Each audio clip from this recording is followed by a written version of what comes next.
Vamos começar, todo mundo me ouve, me vê direitinho. Hoje é só os meninos aí. Ok, cadê esse povo, meu Deus?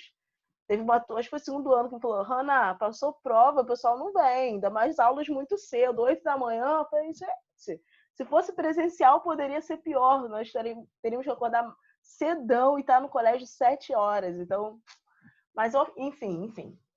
Meus amores, como nós começamos na semana passada, deixa eu ver se está gravando. Sim, na semana passada, eu disse para vocês, eu comecei a conversar com vocês sobre três grandes potências geopolíticas que construíram o seu destaque pelo menos desde o século XX e que ainda tem relevância no cenário geopolítico atual.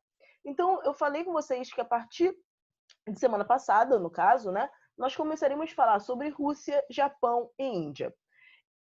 Nesse material aqui que eu uso para vocês, só para vocês saberem que material é esse que está aqui aberto, é o livro 3 da FTD. É nele que eu me baseio para passar os conteúdos para vocês. E no livro da FTD, especificamente nesse capítulo sobre Rússia, Japão e Índia, eu percebo que, especialmente sobre Rússia, é feito muito mais um panorama histórico e que deixa um pouco o contexto geopolítico da Rússia atualmente. Eu achei que ficou faltando isso. Então, deixa eu explicar para vocês como vai funcionar. Na aula de hoje, nós vamos falar do panorama histórico da Rússia, ou seja, como que, principalmente no século XX, a Rússia construiu o seu grande destaque geopolítico. E na aula da semana que vem, nós vamos falar da Rússia contemporânea, da Rússia, como alguns chamam, né? A Rússia do Putin, né? Que é o governante que está aí há uns bons anos na presidência da Rússia. Então, hoje, especificamente, vai ser mais uma recuperação histórica, né? O contexto do século XX da Rússia. E na aula que vem, nós vamos falar da Rússia contemporânea. Então, vamos falar aí do que muito vem sendo debatido, por exemplo, sobre o conflito que há atualmente entre Rússia e Estados Unidos ser uma nova Guerra Fria. Então, tem envolvendo aí essa questão da vacina, né? Que a Rússia falou semana passada que tinha descoberto a vacina para o coronavírus, e aí colocou o nome de Sputnik 5, se eu não me engano, 4 ou 5, se eu não me engano é o 5, fazendo uma clara referência a um contexto de disputa com os Estados Unidos, né? Um contexto de Guerra Fria, porque Sputnik foi um satélite artificial lançado pela Rússia para o espaço, né, no contexto de Guerra Fria, em que, nesse momento, a União Soviética, né, não era a Rússia, a União Soviética superou ali os Estados Unidos nessa corrida espacial. Então, a todo momento, no contexto geopolítico contemporâneo, há momentos de que Rússia e Estados Unidos se alfinetam. Mas não apenas isso, né? É necessário nós falarmos, por exemplo, da questão da Crimeia, que vira e mexe aparece também em concursos. Então, assim, são questões atuais que o livro não apresenta, mas que eu acho super relevantes para nós comentarmos, mas nós iremos comentar sobre eles na semana que vem. Ok, galera, nem comecei, mas já falei a beça. Turma, só vou pedir a vocês o seguinte, enquanto eu estou com o material aqui aberto, deixa eu até diminuir um pouquinho essa câmera, porque fica muito na frente de coisas que eu quero comentar com vocês. Enquanto eu estiver aqui com compartilhando a tela, e hoje boa parte da aula eu vou estar compartilhando a tela, eu peço que vocês, caso tenham as dúvidas, né, vocês falem comigo pelo microfone, ok? Não tem problema nenhum, assim, as turmas de ensino médio, ainda bem, são super maduras para saber o momento certo de falar no microfone, então nós não teríamos problema nenhum com vocês falando ao telefone, foi ótimo, ao microfone. Então, se você teve dúvida, se você quer comentar algo, falem comigo aqui pelo microfone, tá? Porque o chat eu não vou estar vendo, porque eu preciso aqui visualizar o que eu estou compartilhando com vocês. Show de! Vamos em frente. Tá tudo bem, gente? Porque vocês sabem, né? Que depois que eu engreno aqui para falar, filho, não paro nunca mais. O Gustavo falou que tá sem microfone no computador. Eu troco Ok, Gustavo. aquelas aulas. Então, quando surgir uma mensagem aqui, eu sei que é você, eu dou uma olhada, tá? Só posso, às vezes, demorar um pouquinho, mas então eu dou uma olhada aqui no chat. Oi. Tá me ouvindo? Tô sim. Pode ter certeza. Ah, tá bem, tô ouvindo sim, direitinho. Valeu, muito obrigado. Então, vamos lá. Turma, então, a primeira potência que nós iríamos falar, e começamos já a falar, na verdade, na semana passada, foi sobre a Rússia. E nós comentamos alguns aspectos que fazem com que a Rússia tenha o seu destaque no cenário internacional hoje. Então, nós falávamos que a Rússia ela é um dos países, eita, quase que não sai, um dos países que é membro permanente do Conselho de Segurança da ONU. Basicamente, o Conselho de Segurança da ONU é aquele setor responsável por gerenciar os conflitos mundiais. Então, quando o martelo ali do Conselho de Segurança bate, que é permitido, por exemplo, a ocupação de um determinado país, é quando o martelo ali do Conselho de Segurança da ONU bate, que são decretadas sanções a países que entraram em guerra sem autorização da ONU. Então, é ali na ONU que são ali nesse Conselho de Segurança da ONU que são gerenciados os conflitos mundiais. E a Rússia, sendo membro permanente, membro permanente do Conselho de Segurança da ONU, ela tem uma vantagem. Qual é a vantagem? De vetar algumas decisões. Assim como os demais membros permanentes do Conselho de Segurança, a Rússia tem o poder de falar: não, eu não concordo com essa ação, e essa determinada ação que o Conselho de Segurança da ONU queira tomar, né, e agir, enfim, ela é deixada de lado caso a Rússia ou algum dos outros membros permanentes fale que não. Então, esse é o poder de veto. Então, esse poder de veto dentro do jogo geopolítico, né? Por isso que tanto Rússia, quanto Japão, quanto Índia estão representados aqui nessa abertura do capítulo num jogo de tabuleiro, né? Uma dama, parecido com uma dama, porque realmente cada movimento é muito importante dentro desse jogo geopolítico. Então, a Rússia ser membro permanente é fundamental porque ela consegue se articular geopoliticamente com os seus aliados, né? Além disso, a Rússia também possui ogivas nucleares, ou seja, armamentos nucleares, que geram uma certa preocupação no mundo pela seguinte razão: caramba, nós temos que ter cuidado em recusar algumas medidas, né, algumas vontades, desejos da Rússia, porque esse país tem armamentos nucleares. Então, é meio que um diálogo tendo como base o medo, tá bem? Então, a Rússia ela também dialoga muito por conta dessa posse de ogivas nucleares, ok? E também tem o passado de União Soviética, né? A Rússia ela é considerada a maior herdeira da União Soviética. Eu falei isso com vocês na semana passada, pela seguinte razão. O que nós conhecemos como União Soviética, eu vou falar para vocês, explicar como que a União Soviética surgiu, mas só para vocês já saberem, a União Soviética era composta por 15 repúblicas ali do leste europeu. Então tinha Geórgia, tinha Letônia, Lituânia, Estônia, que são os 3 países considerados países bálticos, tinha os Gistão da vida, né? O Tadjikistão, quase que não sai, o Kirguistão. Então, era uma série de 15 repúblicas que se uniam e formavam a União Soviética.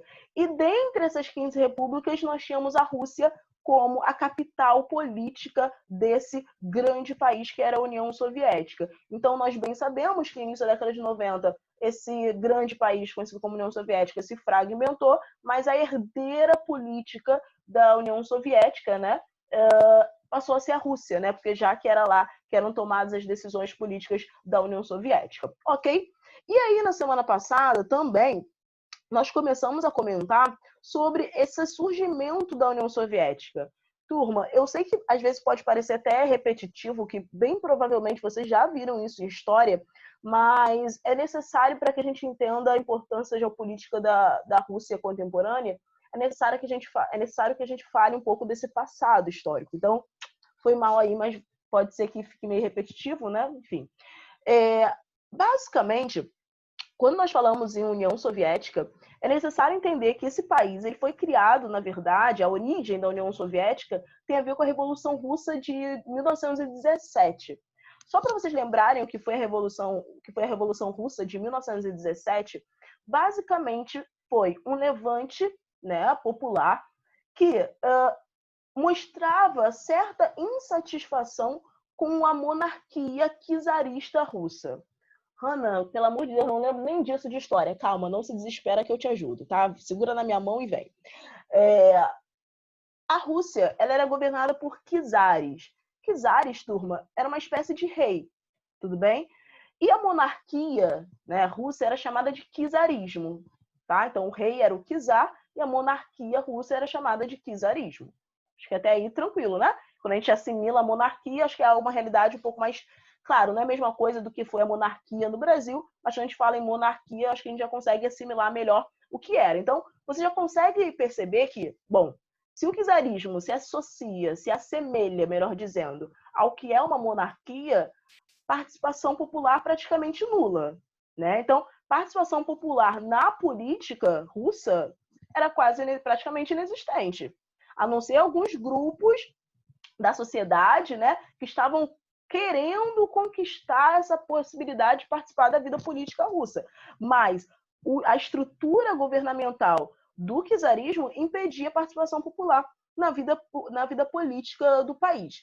Então, o czarismo, né, ele tinha ali, nesse contexto de Revolução Russa, a figura do Nicolau II, da família Romanov. Eu comentei com vocês na semana passada também de um filme que não trata diretamente da questão do czarismo, mas ele dá alguns spoilers aí do que era o czarismo, que é o filme Anastácia. Ele é um filme muito antigo, turma. Eu acho que tem no YouTube, mas é a história de uma princesa russa, filha...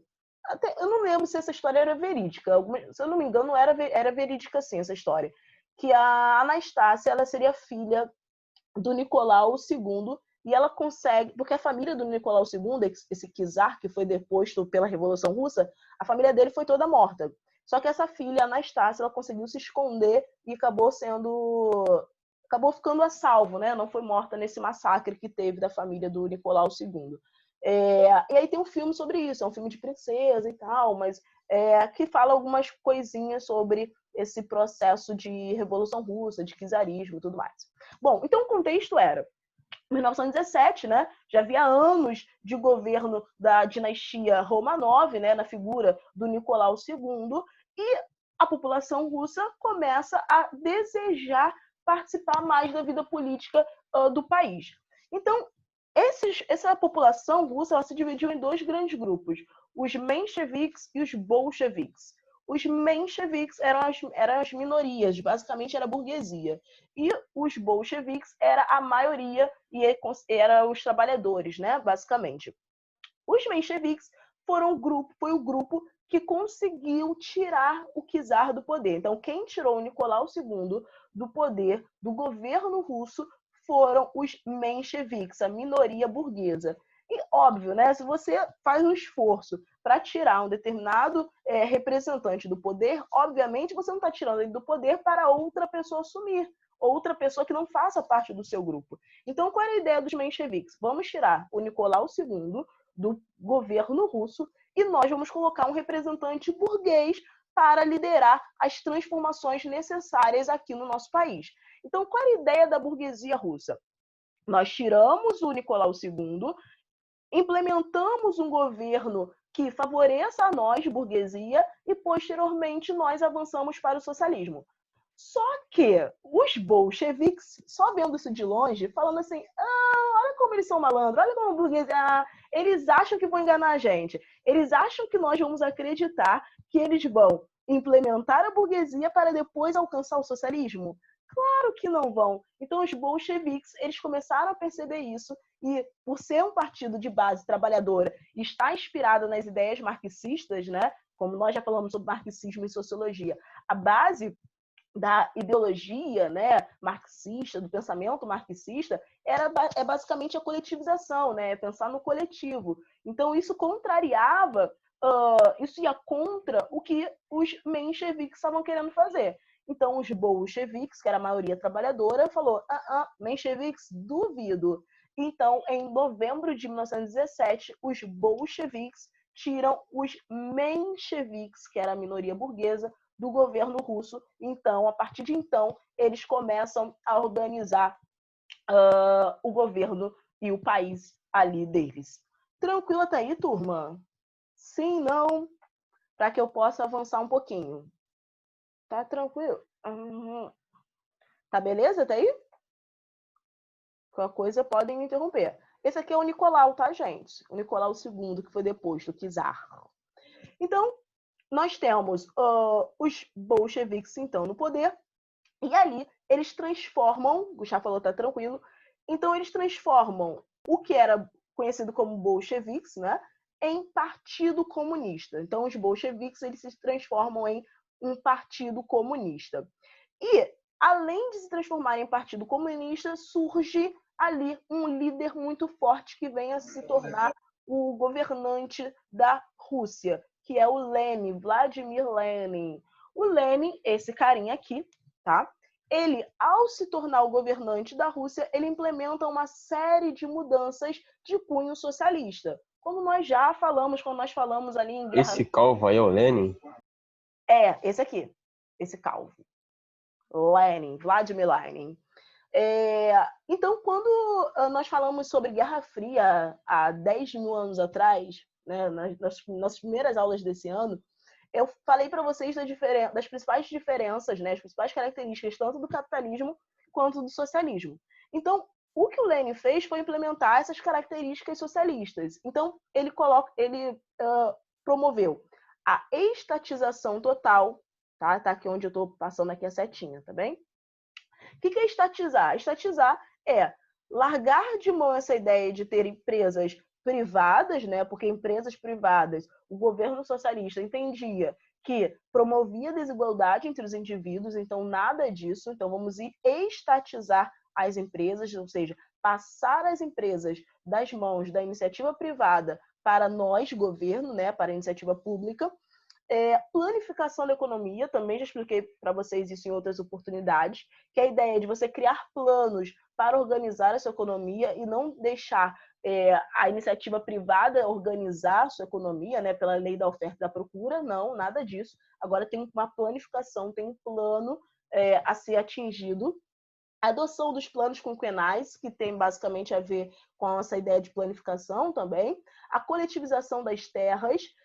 Isso eu também já falei com vocês semana passada, se eu não me engano. Então, basicamente, o que o Lenin fez foi implementar medidas de cunho socialista, ok?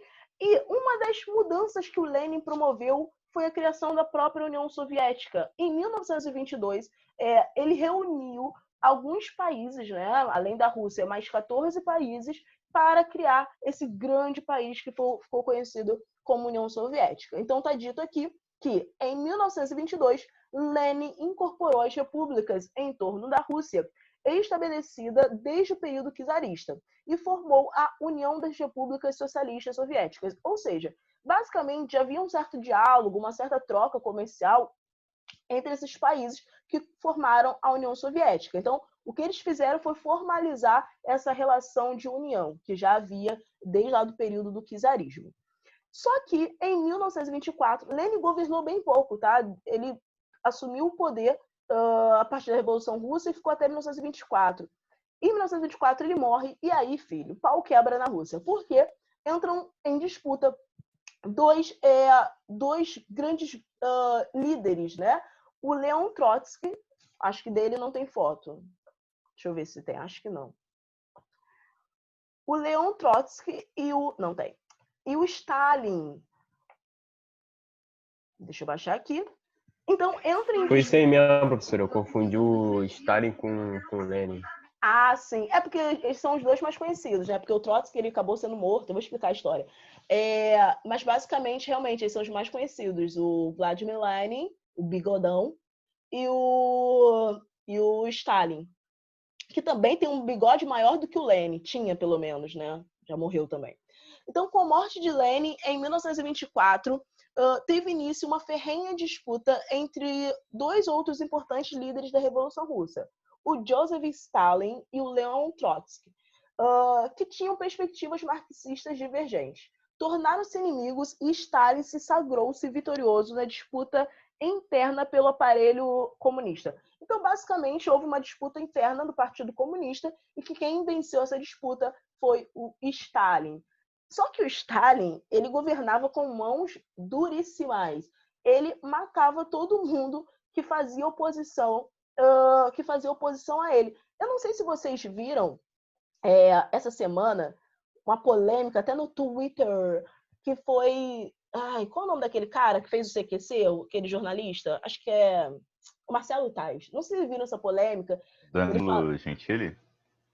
Não, exatamente, só que é o careca, o que ficava na frente da Marcelo bancada. Tais. Isso aí, o Marcelo Tais. Teve uma polêmica essa semana, porque ele foi entrevistar o Marcelo Adnet, e ele foi falar que em governos socialistas não é permitido fazer piada, não é permitido ter humoristas. E aí... E o Marcelo Adnet é comunista, ele? ele se declara acho que de esquerda. Ele se declara de esquerda. Eu vi um trecho da entrevista e ele se declara de esquerda. Ele estava explicando para o Tais que dentro da esquerda existem diversas vertentes, né? Existe a ala mais radical, existe a ala mais moderada, enfim. Mas a questão é... É uma máquina.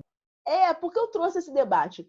Porque, infelizmente, eu não sei se é essa palavra ou certo, mas é verdade que dentro de partidos e de governos, melhor dizendo, socialistas, de países socialistas, há certa limitação das liberdades, tá? E eu não estou concordando com Tais, tá? Eu só peguei isso para puxar para esse assunto de limitação das liberdades. Então, o que o Stalin fez quando ele assumiu o poder da União Soviética, já não era mais Rússia, era a União Soviética, foi limitar as liberdades, ao ponto de massacrar todo mundo que se opunha ao seu governo.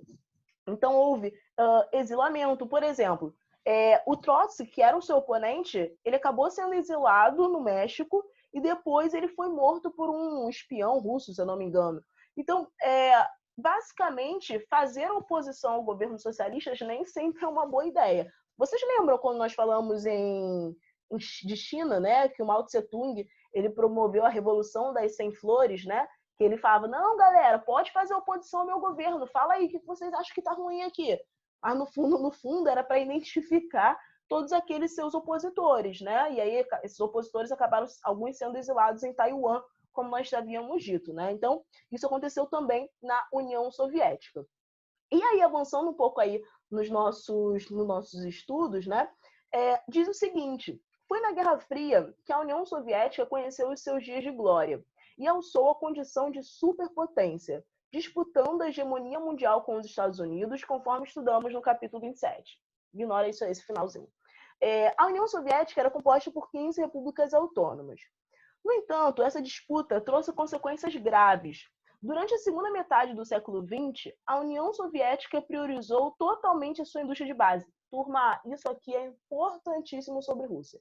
Só para vocês entenderem até o caminho que nós fizemos até chegar aí à Guerra Fria, tá? Para não parecer que surgiu do nada. Nós começamos a falar de Rússia no contexto ali de 1917, com a Revolução Russa, bolcheviques e mencheviques, expulsão ali do governo de monarquia, né, o czarismo, os czares. A partir disso, nós tivemos a ascensão do partido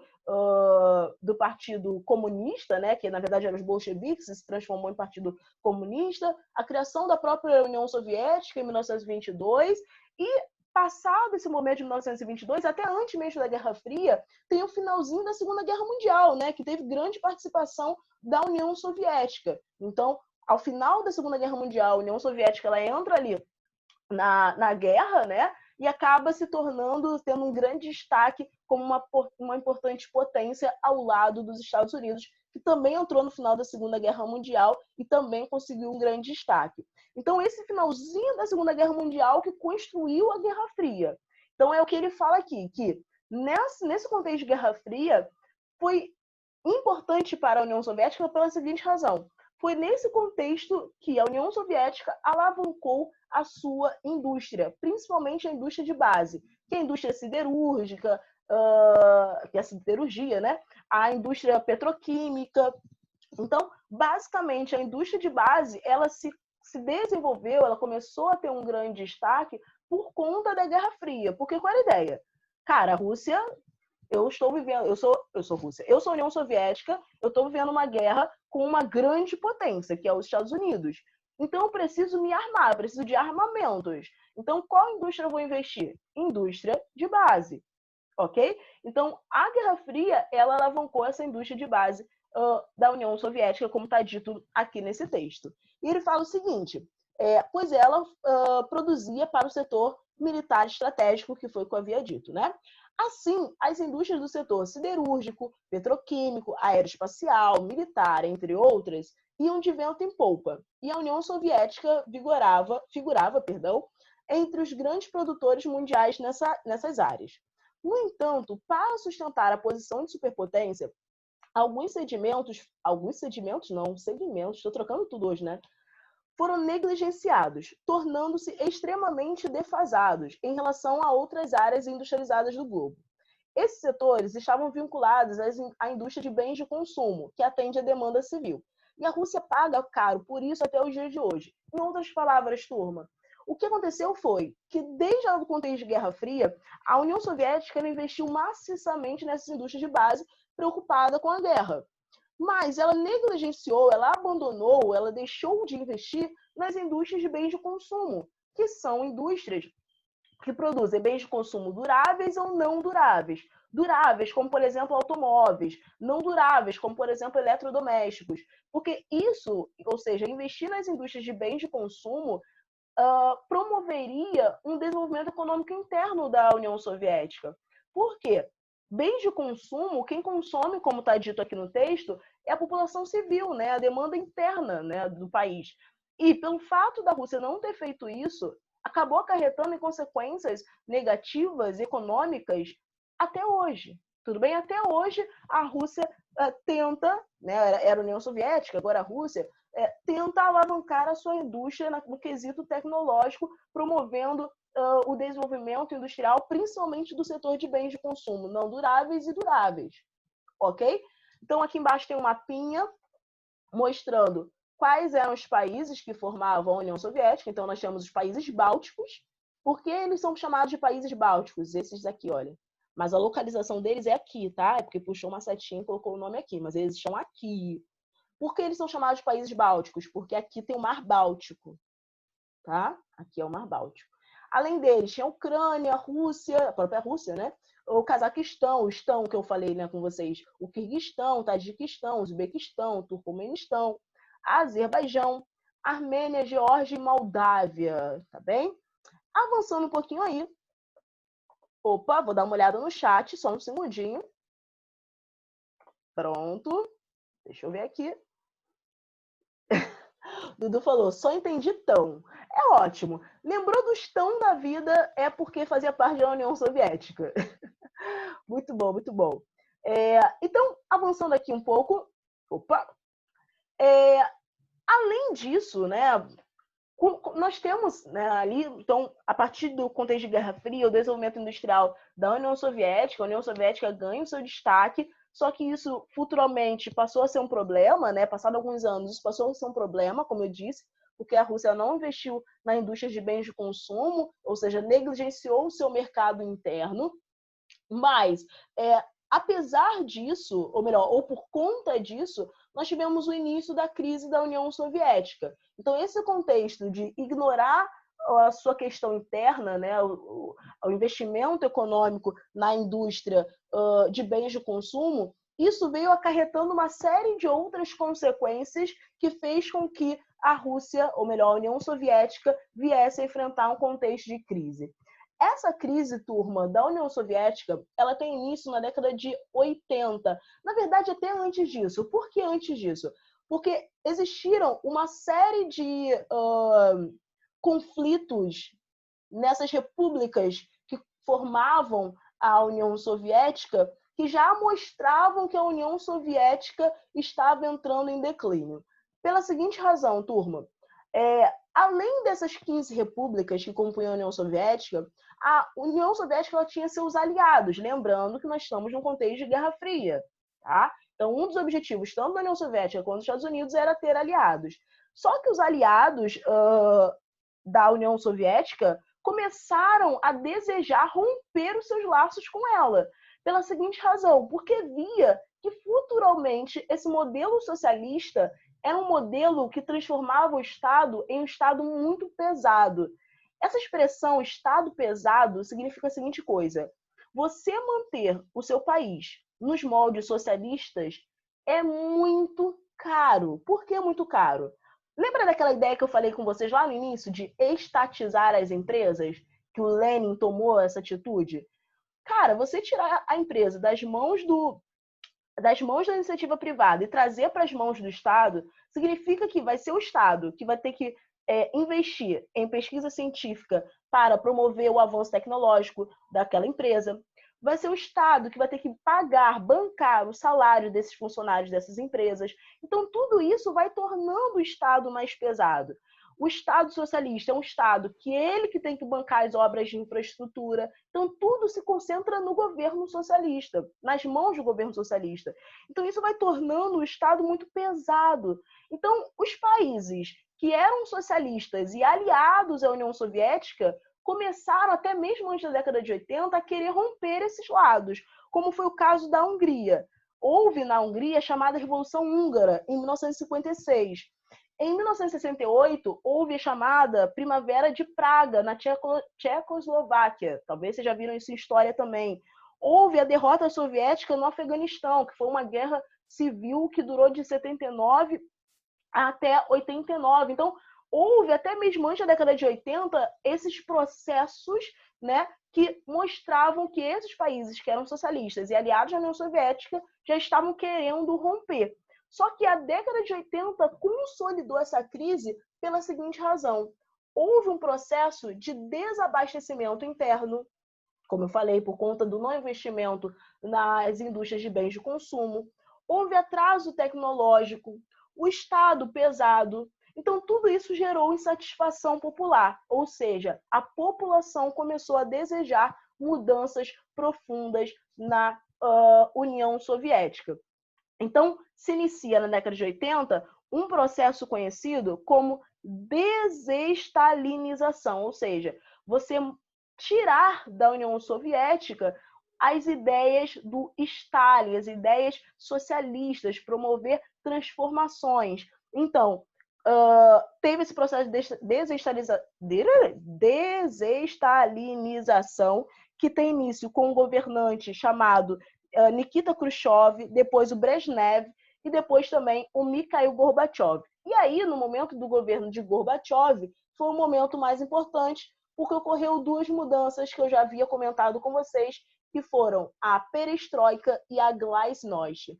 A perestroika, turma, como está dito aqui, olha, perestroika significa reestruturação em russo. Reestruturação de quê?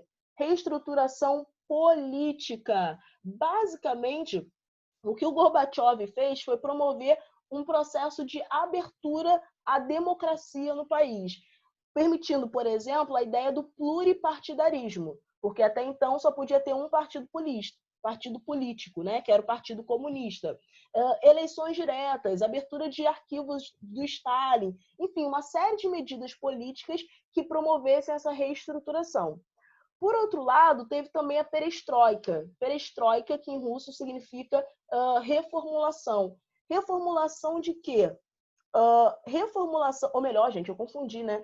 Glasnost significa transparência e perestroika, que é reestruturação. Então, glasnost é transparência política e perestroika é reestruturação econômica, perdão. Então, como assim reestruturação econômica? Permitir, por exemplo, algumas iniciativas privadas, né, empresas privadas, enfim, promover mudanças que permitissem essa adequação da União Soviética ao novo contexto que a população estava exigindo ou querendo ali na chamada União Soviética. E isso foi colocando em oposição dois grupos dentro da União Soviética. Por um lado, tinha a ala stalinista e, por outro lado, tinha a ala ultra-reformista. O que era a ala stalinista? Era aquele grupo que falava, não temos que promover mudanças, nós devemos ficar agarrados às ideias de Stalin. E, por outro lado, nós tínhamos a ala ultra-reformista, que era um grupo que falava que tinha que acelerar ainda mais essas mudanças. Pelo fato de existir esses dois grupos com objetivos distintos, o Gorbachev ele acabou não conseguindo governar, porque tinha aqueles que resistiam às mudanças e tinha aqueles que queriam as mudanças para ontem. Então ele ficou congelado, ele ficou parado, é como se os dois braços dele, né, o braço direito e o braço esquerdo, tivesse cada um sendo puxado para um lado. Então, ele decide renunciar ao governo russo e, no seu lugar, nós temos a ascensão do Boris Yeltsin, que é um governante aliado a essa ala ultra-reformista, ou seja, a partir desse contexto, nós temos o fim da União Soviética e a entrada de cabeça da Rússia à lógica contemporânea capitalista. Turma, falei pra caraca. Tá tranquilo até aí? Falem comigo. Sim, não. Tá tranquilo. Tá apavorado? Tá tranquilo. Deixa eu ver aqui o chat. Tamec. Esse SS do Braille, eu acho que é Sussa, prof. Ok. Então, eu consegui adiantar bastante o nosso conteúdo sobre essa recuperação histórica. Acho que minha câmera está desligada, né? Sobre essa recuperação histórica da União Soviética, atual Rússia. E aí, na semana que vem, eu falo um pouquinho sobre esse final da União Soviética se tornando Rússia. E aí eu falo depois também sobre a Rússia contemporânea. Show de? Não fiquem preocupados com chamada, que eu sei quem teve aqui online, eu dou presença em off. Ok, meus amores? Nos vemos daqui a pouco para Sociologia, tá bem? Falta menos de 1 minuto para a aula terminar. Então nós nos vemos daqui a pouco em Sociologia. Tranquilo? Beijos, até daqui a pouco. Fui!